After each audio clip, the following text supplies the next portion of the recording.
감사합니다. 오늘 우리가 민수기 12장을 함께 읽었습니다. 읽으면서 우리가 알 수 있는 것은 우리 12장은 너무나도 우리가 잘 아는 말씀이고 또 이게 참 오늘 우리를 살아가는 우리들에게 또 새로운 도전들을 주시는 말씀입니다. 참 모세가 계속해서 리더십에 대한 그러한 도전을 받고 있습니다. 11장에서는 이스라엘 백성들로부터 원망을 듣습니다. 배고픈 것은 아니지만 어쨌든가 이제 3일 길을 걷고 보니까 그들이 육체적으로 힘들고 여러 가지 이제 어려움이 생기니까 그 어려움이 곧 뭐라 그럴까요? 우리 모세에 대한 그런 원망으로 드러나면서 뭐를 얘기합니까? 우리가 이제 이 만나 먹는 거는 이제 질린다. 우리 채소도 좀 먹고 싶고 고기를 먹고 싶다.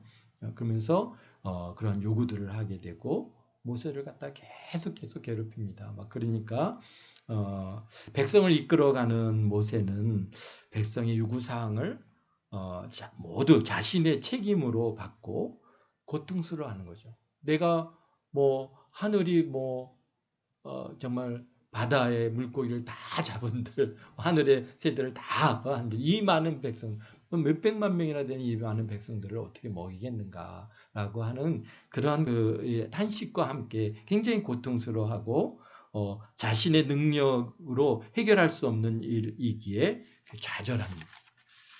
그래서 참 우리 모세 선지자도 보면은 참 많은 순간순간 그러한 백성들의 그런 원망과 그러한 그들과의 갈등 속에서 많이 좌절하는 것들을 보게 되는데요. 우리 11장에서도 역시 그런 모습들을 우리가 보게 되죠. 그러면서 11장 14절 15절에 보면은 모세가 하나님께 구하기를 즉시 나를 죽여 내가 고난당함을 내가 보지 않게 하옵소서. 이게 무슨 말입니까? 쉽게 해서 주여 죽여 주옵소서.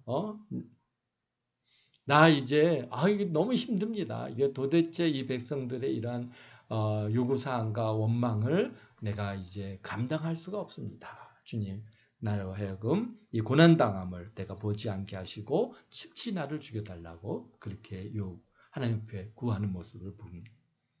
근데 이런 기도가 모세만 한 것은 아니죠. 우리 엘리야 선지자도 바알 선지자들과 아세라 선지자들과 함께 정말 그 영적인 엄청난 전쟁을 치르고 나서 이세벨을 피해 가지고 도망가다가 하나님께 구하는 내용이 왕상 19장 4절에 나오는데요. 뭘 구합니까? 죽기를 원하여 이르되 여호와여 넉넉하오니 지금 내 생명을 거두시옵소서. 우리가 많은 설명들을 하죠. 엘리야 선지자가 그런 영적인 전쟁을 치르고 난 이후에 탈진이 오니까 그것에 대한 이제 어쨌든가 죽여달라고 하나님께 이렇게 기도하는 그런 좌절을 갖다가 여기서 겪는 것을 보게 되고요. 요나 선지자도 마찬가지입니다. 요나 선지자도 보면 요나서 4장 9절에 보면은 그가 죽기를 구하여 죽는 것이 내게 낫으리다 라고 하면서 하나님께 죽여달라고. 그러니까 어떻게 합니까? 그를 갖다가 그냥 바다에 던져버리죠. 바다에 던져서 물고기 뱃속에 들어가게 되는 그런 결과를 갖고 오게 되는데요. 그렇습니다. 선지자들이 특히 하나님의 특별히 택하여 중요 사역을 감당하던 주의 종들이 받는 스트레스가 얼마나 큰 것인가를 갖다가 우리가 여기서 알 수 있습니다. 그분들이 정말 죽고 싶어서 죽여달라고 했겠습니까? 그만큼 그들이 받는 스트레스가 큰 거죠. 그런데 사실 이런 것들은 외부로부터 오는 공격들이기에 어떤 면에서는 오히려 하나님의 종들을 강하게 하고 또 연단을 통해서 더 큰 하나님의 일을 감당케 하는 하나의 도구로 사용하고 계시지만은 오늘 12장에서는 좀 더 상황이 다릅니다. 이것은 이제 외부 또는 일반 백성들의 그러한 도전이 아니라 누구입니까? 가족의 원망을 여기서 나오는 것이죠. 그러니까 내부로부터 오는 도전입니다. 모세를 이 내부로부터 오는 도전은 이제 모세를 더욱더 무기력하게 하고 좌절하게 하는 것을 우리가 볼 수 있는데요. 여기 누가 나옵니까? 바로 1절에 보니까 여기 누가 나와요? 미리암과 아론이 나오죠. 미리암은 누굽니까? 미리암은 모세의 누나죠. 누나고 아론은 모세의 형입니다. 곧 가족이고 형제 자매죠.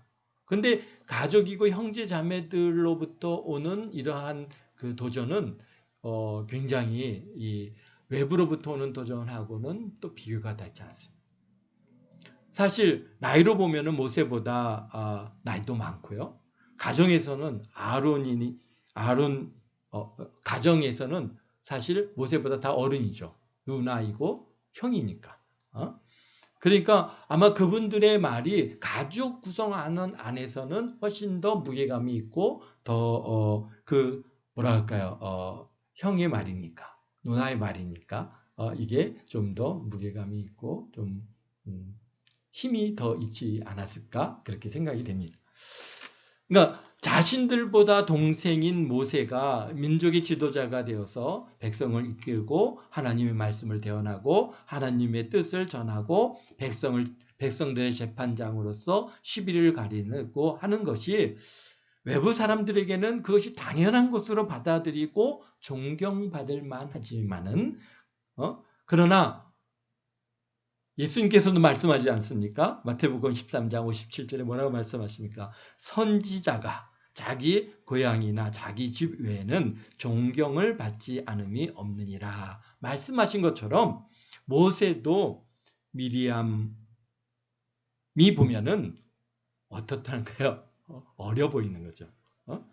자, 어떻게 미리암이 어떻게 했습니까? 모세가 나일강에 던져질 때 바구니에 태워서 던져질 때 그 뒤를 쫓아가 가지고 모세가 이제 뭡니까? 바로의 공주가 그를 갖다가 건졌을 때 미리암이 가서 얘기하지 않습니까? 이 아이의 유모를 좀 구해드릴까요? 그래갖고 그래 유모를 갖다가 구해다오. 그래서 누구를 보내줬습니까? 바로 엄마. 모세의 엄마를 갖다가 연결해서 그래서 이제 엄마의 품에서 모세가 젖을 먹고 자랄 수 있게 그렇게 길을 연 사람이 누구예요? 이 미리암입니다. 그러니까 사실 미리암은 어때? 지혜도 있고 용기도 있고 참 모세에 대한 나름대로의 지분이 있어요. 야, 내가 말이야 겉에 쫓아가면서 너 그렇게 안 했으면 너 말이야 그냥 완전히 그냥 물고기 밥 됐어. 누나가 그렇게 쫓아갔으니까 그렇게 이 길이 열린 거야. 아마 기회가 있을 때마다 좀 얘기하지 않았을까요? 아론은 어떻습니까? 아론은 형으로서 구변이 부족한 그러한 모세를 대신해서 메신저로서의 많은 역할을 했고 말을 담당하는 그러한 아론인데 아론 누굽니까? 형 아닙니까? 그래서 동생의 말을 듣는 것이 쉽지 않았을 것입니다. 모세를 어렸을 적부터 보았기 때문에 그냥 동생이에요. 어린 동생. 나름 내려다 보이는 그런 존재. 그래서 우리 주위에서도 그런 분들이 있어요. 사실 동생이 목사님이고 형님이 집사로서 교회를 섬기는 이런 교회들이 이제 갖고 있는데요. 그게 보면은 그렇게 쉽지는 않은 것 같더라고요. 더욱이 가정에 가면은 이제 형이잖아요. 교회 오면은 목사님이에요. 그러다 보니까 굉장히 여러 가지 어려움을 이렇게 말씀하시는 걸 들었습니다. 근데 이런 불만이 쌓여 있는데 모세를 하나님께서 사용하시니 옆에서 두려운 마음을 가지고 조심스러운 마음으로 따르고 있습니다. 그런데 11장에서 백성들의 원망을 통해서 모세가 어떻게 해요? 참 이렇게 좌절하고 약해지는 것들을 이제 아론도 옆에서 본 거죠. 그런데 마침 오늘 12장에 들어와서는 모세가 뭘 합니까? 구스 여인을 여자를 갖다가 취하더니 그렇습니다. 그러니까 구스 여자를 갖다 아내로 삼는 것을 빌미를 삼아 가지고 이제 아론과 미리암이 모세를 공격합니다. 사실 구스라고 하는 것은 에티오피아인데요. 곧 어떤 사람이야? 이방 여인이죠. 그러니까 누굽니까? 출애굽 당시에 보면은 이스라엘 민족만 나온 게 아니라 잡다한 잡족들이 함께 같이 나왔는데 아마 그곳에 포함됐던 사람이 아니었겠는가 그렇게 보아집니다. 모세의 첫 번째 아내도 미디안 여인이지 않습니까? 이방 여자죠. 그런데 이것에 대해서는 크게 그렇게 문제 삼지를 않았습니다. 그런데 구스 여인을 아내로 삼는 것을 문제를 삼고 있는 것은 아마 그 구스 여인을 갖다가 아내로 삼은 것에 대한 그런 문제만이 아니라 이제 그동안 쌓여왔던 다른 불만이 쌓여왔던 것을 참 이 문제를 갖다가 빌미로 해서 터뜨리고 있는 것을 보아지죠. 그것이 어디예요? 그래서 이 문제는 외부 이스라엘 백성들은 이 가족이 아닌 그냥 일반 우리 이스라엘 백성들은 전혀 문제가 삼지 않은데 그런데 가족들이 곧 형과 누나가 문제를 삼고 비방하고 공격하고 있습니다.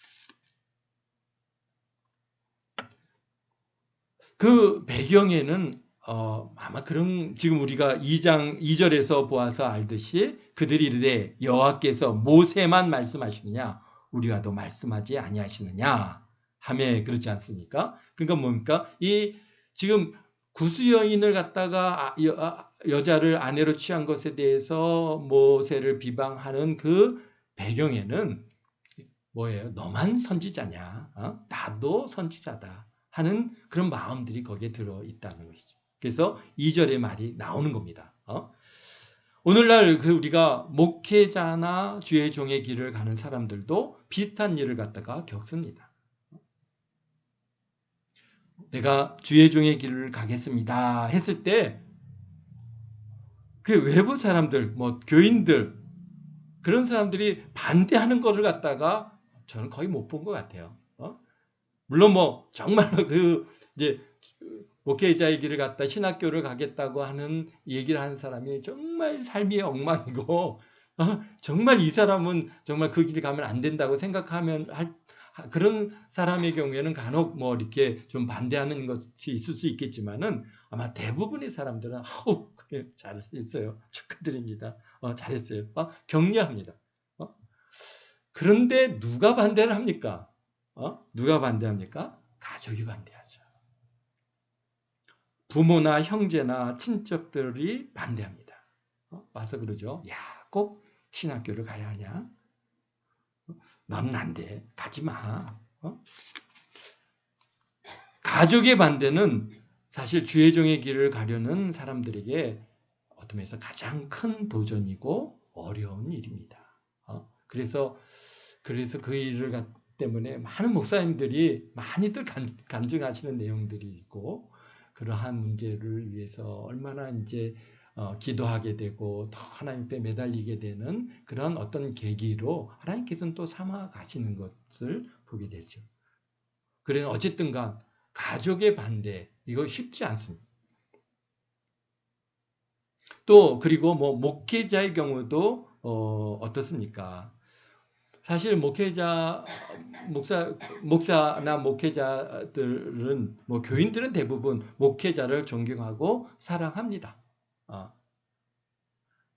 그러니 뭐 교회 나와서 여러분들 이렇게 예배도 드리고 설교도 듣고 예배도 드릴 수 있는 것이라고 생각합니다. 만약에 뭐 목사님에 대해서 뭐 불만이 많고 야 정말 우리 목사님 안 돼 이렇게 생각한다면 어떻게 여기 나와서 같이 예배를 드리고 또 함께 설교를 듣고 참 예배 시간이 얼마나 고역스럽겠습니까? 근데 왜 존경을 하냐? 그야 가려진 모습을 보고 있기 때문에 그렇습니다. 이스라엘 백성들도 다 모세에 대한 그런 두려움과 그에게 함부로 가까이 가지 않는 것은 뭐 어쨌든 간 가족이 아니잖아요. 그리고 가려져 있는 모습을 봅니다. 이렇게 강단에 가려진 채 모습을 보지 않습니까? 그리고 말을만 듣고 그리고는 끝나고 나면은 아니 가세요. 아니 인사하고 가죠. 그러니까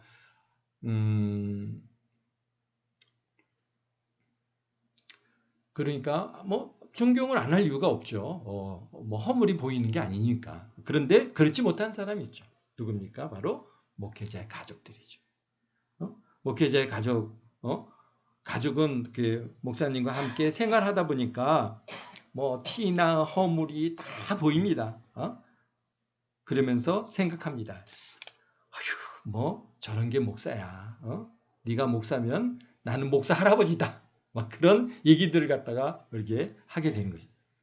그래서 가족이나 아내들이 목사의 설교에 은혜를 못 받고 우리 이제 이게 특히 목회자 자녀들이 그런 경우들을 많이 봅니다. 목사님들이 교회 가면은 막 교인들한테 사랑합시다, 사랑합니다, 사랑합니다. 근데 집에 들어오면은 막 권위적인 아버지가 돼갖고 야 이놈아 너 공부 안 하는데 공부 안 해 막 그러고 막 이러니까 이 괴리감이 생겨갖고 야 우리 아버지는 완전히 이중인격자다 말이야.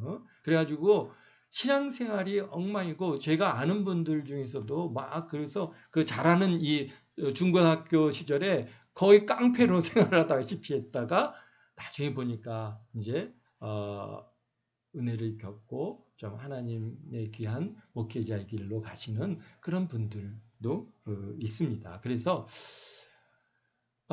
뭐 그럴 수밖에 없는 거죠. 왜? 허물과 티가 다 보이니까. 응? 사실 허물이 너무 잘 보이기 때문에 뭐 특히 뭐 우리 목사님들의 목사님들의 아내들이 목사님을 존경하는 것을 갖다가 거의 못 본 것 같아요. 물론 뭐 있을 수는 있겠지만은 사실은 뭐 아내잖아요. 아내지 목사가 아니잖아요. 남편이고 목사가 아니죠. 어떻게 생각해 보십시오. 여러분들도 남편을 다 존경하십니까? 다 남편의 허물과 티가 다 보여지기 때문에 사실은 뭐 그것은 당연한 겁니다. 사람은 모두 허물과 티가 있고 완벽한 사람이 없죠. 형제나 가족은 사실 또 어렸을 때부터 보아와서 자랐어요. 우리 이제 우리 전사님이 이제 목사님이 되셨을 때 뭐 교인들에게 목사지 가족들에게는 아들이고 동생이고 그런 거잖아요. 그럴 수밖에 없어요.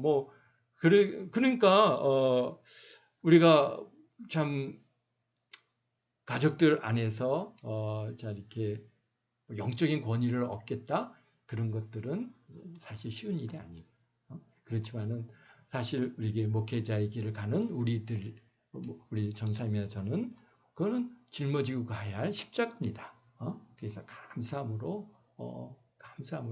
이렇게 잘 승리하시고 잘 이끌어 가시기를 바랍니다. 근데 모세도 예외가 아니더라는 것이죠. 다른 사람들에게는 그럴 수 있지 했던 문제가 가족들에게는 절대로 용납이 될 수 없습니다.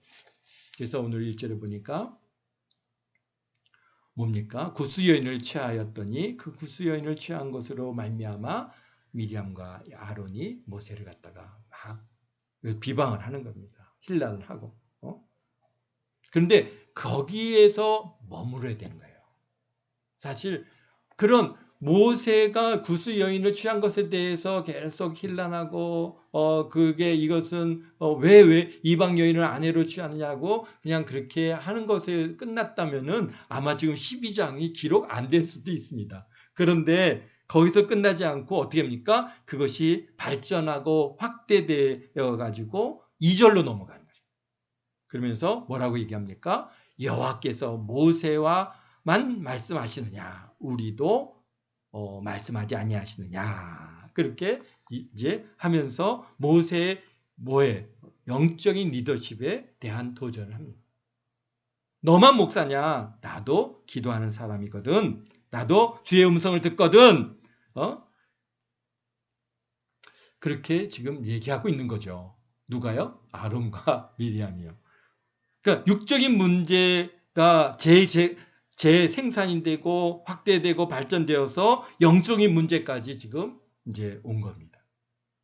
근데 그것이 오늘 우리 12장을 통해서 하나님께서 그 미리암과 어떻게 되면 아론을 대하시는 내용들이 보면 그것이 교만이라는 것이죠. 절대로 해서는 안 되는 것입니다. 여러분이 앞으로 이제 섬기는 목회자가 뭐 육적인 문제가 있을 때 그 문제만을 가지고 말을 해야지, 그것을 갖다가 더 확대시키고 발전시켜 가지고 영적인 권위까지 문제시한다면은 사실 하나님께서는 기뻐하지 아니하시는 줄로 압니다. 사실 하나님께서 모세의 약점을 모르셨을까요? 하나님께서는 목회자의 약점을 모르셨을까요? 다 알고 계십니다. 그럼에도 불구하고 그를 들어서 사용하시는 데는 하나님께서 특별한 계획이 있고 뜻이 있어서 사용하시는 줄 믿습니다. 우리가 하나님의 자리에 앉아가지고 너만 목회자냐, 너만 하나님의 음성을 듣느냐, 나도 기도하는 자다, 너만 성령 받았느냐, 그렇게 영적인 영역으로 확대해 가는 것은 매우 위험하고 두려운 일이 아닐 수가 없는 것이죠. 모세를 들어서 택하신 이유가 뭐라고 말씀하십니까? 3절에 보니까 여기에 이 사람 모세는 온유함이 지면의 모든 사람보다 더하니라. 그렇죠? 온유하기 때문에 하나님께서는 모세를 들어서 이제 그 많은 사람들을 맡기는 그러한 이스라엘의 지도자로 삼으셨죠. 또 여기에 보니까 7절에 보니까 그러죠. 내 종 모세와는 그렇지 아니하니 그는 내 온 집에 충성함이라. 그러니까 하나님께서 모세를 갖다가 택하신 그러한 그 배경에는 온유함과 그의 충성됨이 있다는 것이죠. 사실 모세가 완전하기 때문에 그를 갖다가 들어서 택하여서 사용했다. 모세는 완전한 자다, 그렇게 말씀하신 적이 없어요. 사실 어떤 면에서는 누구에게 그렇게 말씀하세요? 노아에 대해서는 그렇게 당대 완전한 자다라고 그렇게 창세기 6장 9절에 말씀하고 계시지만요, 모세에 대해서는 그렇게 말씀하잖아요. 온유한 자이기 때문에, 충성된 자이기 때문에 택하셨고 이스라엘 백성을 출애굽시키고 하나님의 말씀을 전하고 이스라엘 백성을 이끌고 가나안 땅으로 인도하는 그런 민족의 지도자로 삼으셨다는 것이죠. 그러니까 뭐 우리 이제 내 가족이, 내 자녀가 그 길을 가려고 할 때 하나님께서 택하신 이유가 뭘까? 뭐가 있기에, 뭔가 특별함이 있기에 하나님께서는 그러한 것을 택하시지 않았을까? 잘 이렇게 관찰해 보시면 분명히 하나님께서 그 깨닫는 은혜가 있을 줄 압니다. 우리 목사님들 중에서도요, 굉장히 다양합니다. 목사님들이 다 똑같을 것 같죠? 한 분도 같은 분이 없어요. 다 다릅니다. 그런데 이렇게 이제 그분들을 사귀어가고 그분들을 만나서 대화해보고 이렇게 하면, 이분은 이래야 해서 하나님께서 이분을 이 참 주의 종의 길로 목사님으로서 택하셨고, 어떤 분은 혈기가 방정한 분들이 있는데 왜 하나님께서는 저분을 택하셨을까? 그런데 그런 속에서 그에게는 뭐가 있어요? 불의를 갖다가 막 보면은 그거 갖다가, 불의는 내가 그냥 용납이 안 되시는 그런 정의파, 막 그래서 하나님께서는 저런 그의 정의로움과 그의 불의에 대한 그 용납지 아니하는 그런 저런 열정을 하나님께서 들어 쓰시는구나. 또 어떤 분은 굉장히 지혜로운 분들이 있어요. 또 어떤 분은 굉장히 온유하신 분이 있고, 어떤 분들은 더 사람들과 화합을 너무너무 잘하시는 분도 있고요. 하여튼 다 다양합니다. 그래서 그 속에서 하나님께서 저분은 저래서 그렇게 택하셔서 이렇게 주의 종의 길을 가게 하시는구나, 이런 것들을 이렇게 발견해 가면서 굉장히 은혜가 됩니다. 그렇습니다. 우리 4절서부터 13절에 이제 아론과 미디안에 대한 책망을 통해서 가족일수록 더 강한 책망을 하시고 그 책망에서 징계에 돌이키는 그런 과정을 갖다가 이렇게 보게 되어지는데요. 뭐 다른 얘기는 아니죠. 내가 너희들이 여기 보니까 여호와께서 아론과 모세와 아론과 미리암을 불러서 이제 말씀하시는데요. 여기 6절에 이르되 내 말을 들으라. 너희 중에 선지자가 있으면 나 여호와가 환상으로 나를 그에게 알리기도 하고 꿈으로 그와 말하기도 하거니와 내 종 모세와는 그렇지 아니하니 그는 내 온 집에 충성함이라. 그와는 내가 대면하여 명백히 말하고 은밀한 말로 하지 아니하며 그는 또 여호와의 형상을 보거늘 너희가 어찌하여 내 종 모세 비방하기를 두려워하지 아니하느냐. 그래서 여호와께서 그들을 향하여 진노하시고 떠나시매 결국은 미리암이 뭐가 왔어요? 나병이 왔고 그 나병이 온 것에 대해서 이제 아론이 두려워서 모세에게 구하니까 우리가 죄를 지었사오니 청하건대 그 벌을 우리에게서 돌리지 마소서. 그렇게 구하니까 이제 모세가 여호와 하나님 앞에 구합니다. 모세가 13절에 모세가 여호와께 부르짖어 이르되 하나님이여 원컨대 그를 고쳐 주옵소서. 그러니까 여호와께서 모세에게 말씀하시죠. 그의 아버지가 그의 얼굴에 침을 뱉었을지라도 그가 이랫동안 부끄러워하지 않겠느냐. 그런즉 그를 진영 밖에 이랫동안 가두고 그 위에 들어오게 할지니라 하시니라. 그러니까 결국은 7일 동안 이제 이렇게 격리라고 하는 시간을 겪으면서 미리암이 이제 이게 회개하고 돌이키는 그런 기회를 하나님께서는 주시는 거죠. 그래서 결국은 이제 진영으로 그가 돌아왔고 그 7일 동안 이 진영 전체가 기다렸다가 이제 그들이 바란 광야로 다시 들어가서 거기에 진을 치게 되는 그런 일련의 과정들을 갖다가 12장에 기록하고 있습니다. 참 오늘 말씀을 통해서 특히 목회자나 주의 종의 길을 가는 가족들을 두고 있는 분들은 비록 허물이 있으면 그 허물만을 가지고 고쳐보려고 해야지 그걸 가지고 영적인 문제까지 확대하지 않게 되기를 바랍니다. 사실 목회자나 또는 주의 종의 길을 가는 사람들이 죄나 허물이 있으면은 하나님께서 모세를 친히 이제 나중에 보면 모세의 허물과 이런 여러 가지 문제로 인해서 모세를 친히 책망하시는 것들을 우리가 보게 되는데요. 우리가 가깝기 때문에 또 내 형제고 내 자녀고 내 형이고 내 가족이고 남편이고 아내고 하기 때문에 우리가 좀 쉽게 우리가 이렇게 다가갈 수 있는데요. 그러나 좀 우리가 그러한 자리에 있어서 그런 허물이야 티에 대해서 우리가 얘기할 것은 당연히 해야 할 일이라고 봅니다. 그렇지만은 그런 것을 넘어서 오늘 2절에서 얘기하는 것처럼 너만 목사냐, 너만 전도사냐, 너만 기도하는 자냐, 너만 음성을 듣느냐, 이렇게 영적인 문제의 도전은 우리 하나님께서 결코 기뻐하지 아니하신다. 그래서 그런 다른 문제들은 다 하나님 손에 그냥 맡겨드립시오. 그러면은 하나님께서 우리 주의 종의 길을 가는 사람들은 하나님 바라보고 갔는데 하나님께서 다스리셔야지 사람의 그러한 가르침으로 뭔가를 변화시키려고 하게 되면은 결국은 사람의 종이 될 가능성이 굉장히 높습니다. 그런 거 또 우리 하나님께서 안 기뻐하시는 거죠.